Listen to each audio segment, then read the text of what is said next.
5. Not very good at all this stuff, but anyway, I'm having a go. Let's send this beast back into the canola.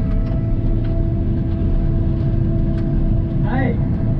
Oh, that'll feed back like mad.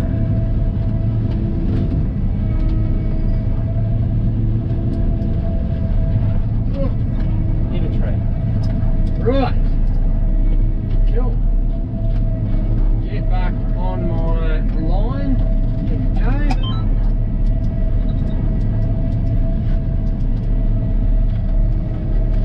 Smashing along. So how are we all going today? I'd love for you to leave me a comment, and I'll answer it as best I can. Yeah, so pretty much what we're doing out here is spraying some fungicide on the canola. We're a bit late getting here. It's more advanced than what I thought it was, but it's alright, better than late than never, I guess. We got the crop dividers on. We're trialling them out. They're going amazingly well, doing great things. Yeah, so who have we got here? Hello to Ari Dale, surprise stickman. Hello Caleb Black, Darcy Tucker. Hello Nicole J, Michael Muir, hello. Oh, Darcy Tucker's from Horsham, not far away, and I can see that the Big Onion's tuned in. I appreciate that. Thank you, Onion. Yeah. So this paddock, it's pretty cool. I love canola. This is our first year growing it, but gee, it's a pretty crop. Just seeing the paddocks of yellow flowers around the place, it is quite beautiful. I really like it actually. You might notice up here we've got the ag leader screen steering us along. You can see this little yellow bar. You might not be able to see that, might be too far away. That is how much we got left in the tank. This is our coverage. All of our section controls working. So we'll just turn around here. You're getting a pretty good view from there actually. It's a good spot. So I can see someone's asked if there's any rain coming soon. Well, I surely hope so. On the weekend, we ended up with 7 mils last weekend, and I think this weekend coming up we're going to get some more as well. So yeah, hopefully we get as much as we can. Out north at our northern block, it's dry. It's very dry. This next rain, this next front coming through on the weekend will be do or die out there, really. Whether our season continues on or whether it stops. Yeah, we've got a little bit more moisture in reserve in the soil back here, but yeah, it's still on a knife edge here, really. Someone's asking, is it too wet to spray? No, it's dry as. There was actually some dust coming up behind the wheels in a wheat paddock that I was spraying earlier on. Oh yes, that's in New South Wales. So yes, you have had a lot of rain up there, so I've heard, in spots. Yeah. Reese Pollock from Ballarat. Oh, it's very wet there. Oh, looks fine here. It's been overcast all day, but no, it's actually been a perfect spraying day, and this is the last paddock that I've got to do, and then I'll be all up to date, actually, which is nice.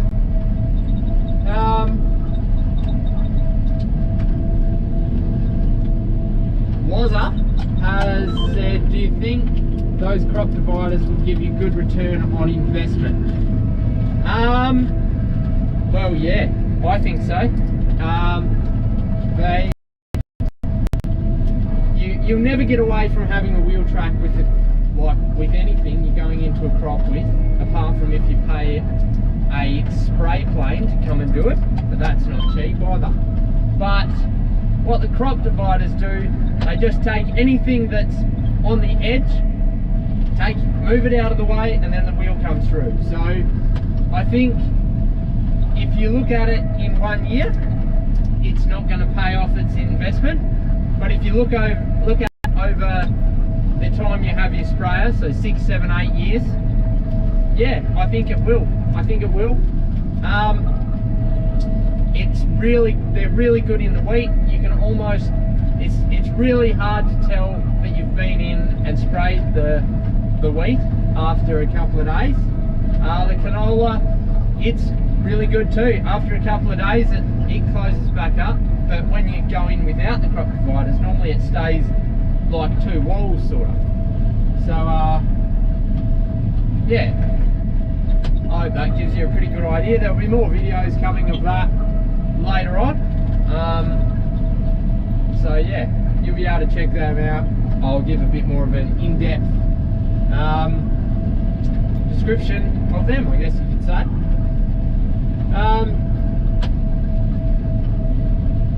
Big Fat Glen Hen. G'day from Great Western. So shout out to you, Glenn. I hope you're going on right down there. And I heard there was a bad road accident down there. Yeah, I hope everything's alright down that way. And yeah, thoughts go out to anyone involved in that. Yeah, but anyway, on a bit of a lighter note, I'd love to answer some questions that you might have. So if you've got any, whack them down in the comments section and I'll do my best to answer them. Right, Caleb Black, do you think it is better to spray with the boom on the front or the back?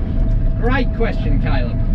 So, boom at the front, there's pros and cons for both, but boom at the front, visibility is great. As you can see every nozzle on the boom. I still seem to hit things. Anyway, that's just me and my judgment. But it's great on the front. Another good thing is that you can take the boom off and put a windrow front on, which is a big thing for me because it's the multi-use that I'm after. Because if we couldn't do the windrowing, we wouldn't have this machine. That's the bottom line, really. Boom on the back is really good because all the chemical that you're putting out is going straight away, it's going away from your machine. Out the front, it is actually blowing over the machine just because the direction of travel and just the way it all works. So that is the biggest downfall of them. There's no way to get away from that apart from putting the boom out the back, and it's just something you've got to weigh up for your own opinion, your own your own peace of mind, I guess. But for us, I'm really happy to have the boom out the front and it's going well for us at the moment.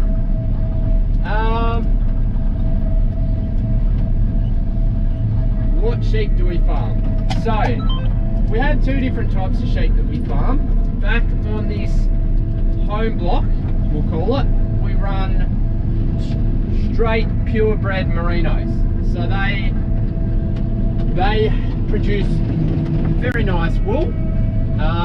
We cross those with a purebred Border Leicester ram, and the lambs that come out of those are considered a first cross lamb, meaning the first cross between 2 purebreds. Now those ewes, even though they're crossbred, they make good breeding ewes, and so we sell those ewe lambs, but we also keep some for ourselves, and we run first cross ewes on our block out north. They're better mothers, the first cross ewes. They have a higher lambing percentage, and yeah, they're a bit tougher. On the tougher ground, that's better. But their wool is no good. It only just covers the cost of the shearing normally. Yeah, So Stickman has commented, why do you choose canola? Well, I personally chose canola because at the start of the season I could see the hay market was not going to be that great. Excuse me. I could see the hay market was not going to be great, and the canola price was really good. So I thought, right, I'm going to take some vetch hay out of my rotation on this new lease block, and I'm going to put in some canola. So I got all this seed, started sowing, finished sowing, and I had a lot of seed left over. And I said, oh Dad, I got all this seed left over. And Dad said, well, we'll put in a paddock down at my place. So we did, and as you can see, it's looking really good. Yeah. And that's why we chose it. Canola is a really good crop for cleaning up your paddock. It's quite high input, but if you manage it correctly and get your yield expectations in check, it can be quite profitable. Moff Jet has asked, how long till the canola is ready to harvest? Well, that's a good question. And really it depends on the weather from here out, but quite often we will windrow our canola, or canola windrowing normally starts at the end of October and the first couple of weeks of November. That's in our area, just locally right here. That's when I normally seem to be busy windrowing. And then normally by the middle of November, the first stuff that's windrowed is ready to harvest. So, yeah. Logan Evans says, my canola looks good. Thank you. Really happy with how it has gone too. Another rain would be good to fill the seeds out and put some more flowers on the top. But yeah, no, it's looking really good. Nicole J has asked, what crop yields the best profits? Well, that is an interesting one, and one that I can't actually answer for you, sorry. I have a pretty good idea that it's probably sheep, actually. Probably the lamb price with it where it is. That's probably our best profit at the moment. But I really don't know. I'm sorry. I'd be guessing if I said, but I think wheat probably is where it's at for us at the moment. Canola prices are amazing this year, so it's probably going to take the cake. Because as our, I think canola prices are $1,000 for 1 tonne, and you are almost spot on there, my friend. In our local area, it's currently 800 for a tonne of canola, which is incredibly good. So canola will probably have the biggest profit margin at the moment.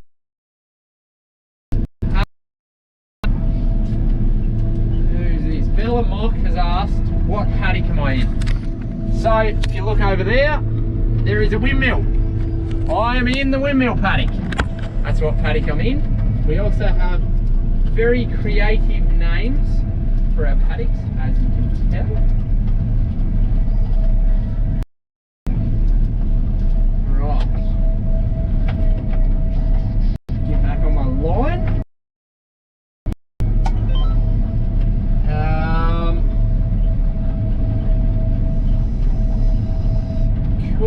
Reese Pollock has said, do you wish you went down a different path in terms of jobs, and does the money pay change each year due to the quality of the crop? That is a great question, actually. I do not wish that I went down a different path. I love farming. I love what I'm doing.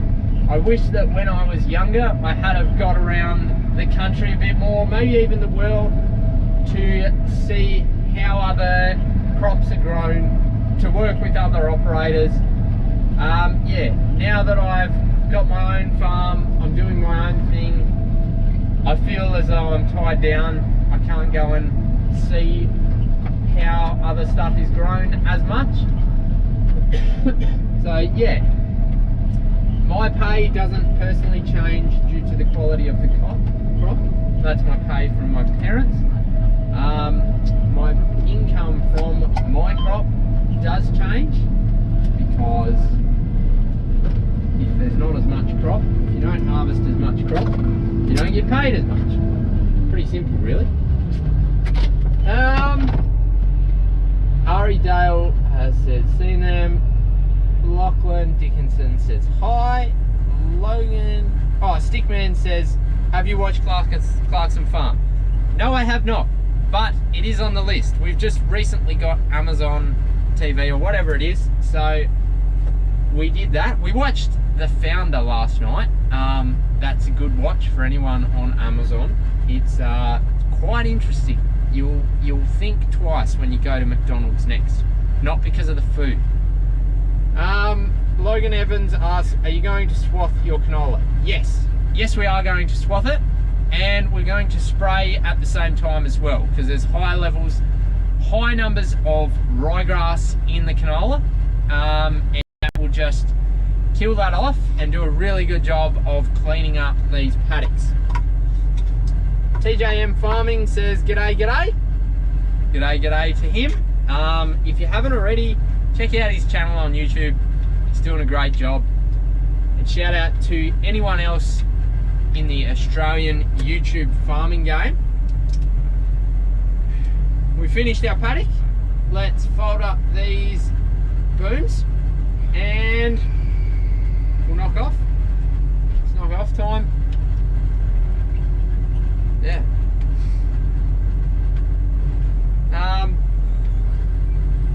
Darcy's farming wife has asked, do you have any Case tractors? Not Case in particular, but before Case and International were together, we have a International Harvester 766 tractor. But Case Machinery, we do have a 2188 combine. Gee, that's American. 2188 Harvester, and it is a weapon. Daniel Van Hurden says, yo. Matt McLean says, love the video, mate. How long has the farm been in your family? This farm here has been in the family a very long time. Pa purchased this farm in the 70s. He had the opportunity to clear the scrub, as was normal practice in those days, turning scrub into profitable farmland.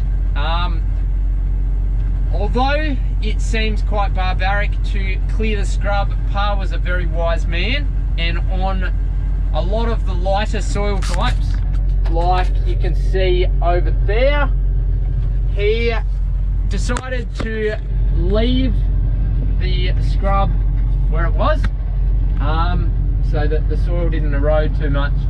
He also left a lot of tree lines along fences, which is also quite good for cover for sheep, but also just it's nice to have a few trees around. Wow, a lot of comments now. TJ Farming asked, does the sprayer run alright? Yes, it runs great. Good morning from rural Belgium. You're doing an amazing job. Love your videos. Thank you, Dita Rosiers. Darcy Farming Life has got an 866. They're good old tractors, them ones. Nicole J has asked, do you plan to do more educational stuff with the kids? Not in particular. I did do a Zoom into a classroom. I love doing those type of things. That's about where I'm going to leave it. I might do a few more of them in the future. There is a lot of resources for kids out there. Check out George the Farmer on YouTube. I don't want to compete with anyone else really, or not too much. Kids, they're doing a great job, so check them out. In Victoria, excess rain has stunted a lot of canola. Yes, well, in some parts of Victoria it has, not in our part of the world. It's looking good here, but we can do with another drink. Lachlan Dickinson has asked, what do I think of the Fendt tractors? Don't know. Never driven one. I've seen them. Never been around them. They look pretty cool. But I guess as a European tractor, they would have some flaws, as do all tractors, no matter where they're made. But yeah, I guess they're all right. Everything's better than a 766, that's for sure. Cool. Well, thanks for everyone watching along. I'm going to end the stream there because I'm going to go into some bad signal before I get back to the shed. So thanks for watching. I'm going to try and do it more often, just to try and connect with you guys a bit more. So yeah, thanks for watching along. I hope you